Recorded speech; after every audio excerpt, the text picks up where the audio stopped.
All right, let's talk about your game story, or Ben Buchanan's game story on your website about Jacoby Elsbury. Yesterday, the Red Sox won in Baltimore in an afternoon delight getaway game.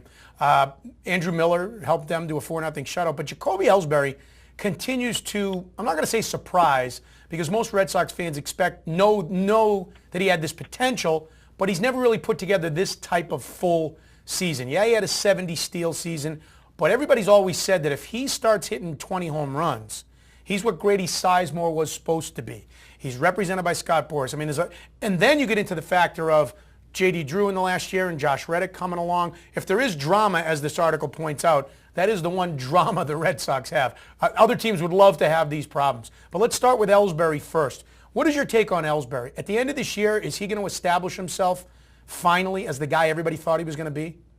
It's kind of interesting that when he was first drafted, the popular comp out there was for Johnny Damon, but people weren't sure if Elsbury was going to ever get the power to really have that Johnny Damon comp. Great point.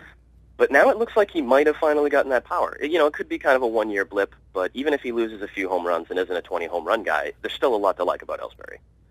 He's a guy that the Red Sox should probably sign long-term in the Pedroia Youkilis mold, and I don't think he's quite as good as either of those players, but he is an important player. And now that they've traded Fuentes out of the system, they don't really have another great center fielder in the wings either. So locking up Elsbury is probably really high on their list of things. Let me give you my opinion and then tell me if you agree or disagree. I don't think Jacoby Elsbury is going to do what the Red Sox would like him to do, and that's he's got 2 more years of arbitration, so they can go the Papelbon route and just continually go year by year, sign him. What they would like to do is what they did with John Lester, with Kevin Youkilis, with Dustin Pedroia, and with Clay Buchholz. Buy back some of their free agent years, 1 or 2, by giving them the money early 2 years out. Personally, I don't think, and I'm no genius with this, I think it's what everybody thinks. I don't think Jacoby Elsbury is going to do it, partly because of Scott Boras, but partly because of last year and the hard feelings with the team. Do you agree or disagree?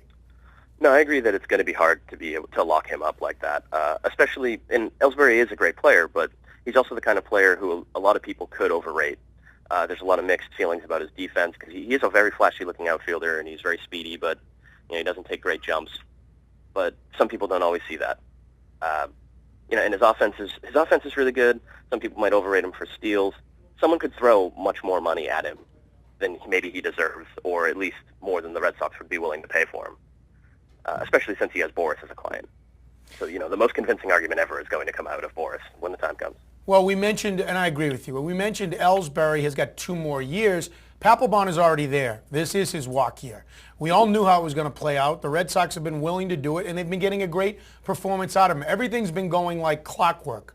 Again, in the contract situation, as a fan, you think about, well, I don't want to lose Papelbon, and you always have this thought in the back of your head. I don't want X, fill in the blank, Papelbon, Ortiz, anybody playing for the Yankees.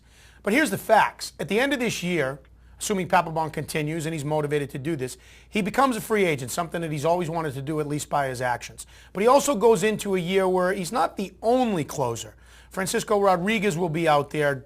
I doubt that clause is going to kick in the way Milwaukee will use him. Heath Bell will be out there, as you point out in your article, or as Patrick Sull points out on your website. Matt Capps, Jonathan Broxton, they're all unrestricted free agents. So 2 questions specifically about Papelbon. Do you expect him to keep up this level of performance and perform down the stretch in the playoffs if the Red Sox get there?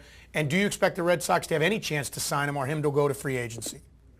I think he should be able to keep up the performance. His peripherals have been the best they've been in the last few years. 2009, 2010 were not very good years for Papelbon, ERA aside in 2009. But he's been excellent this year. He's been like the Papelbon of old. Now I'm just not sure I trust that, long term enough to sign him to the kind of free agent contract that he might be looking for, especially with the kind of money he's making now. His asking price may be too much of the Red Sox budget. I would almost rather see what Heath Bell would do for 2 or 3 years rather than sign Papelbon for 2 or 3 years. But that's just me personally.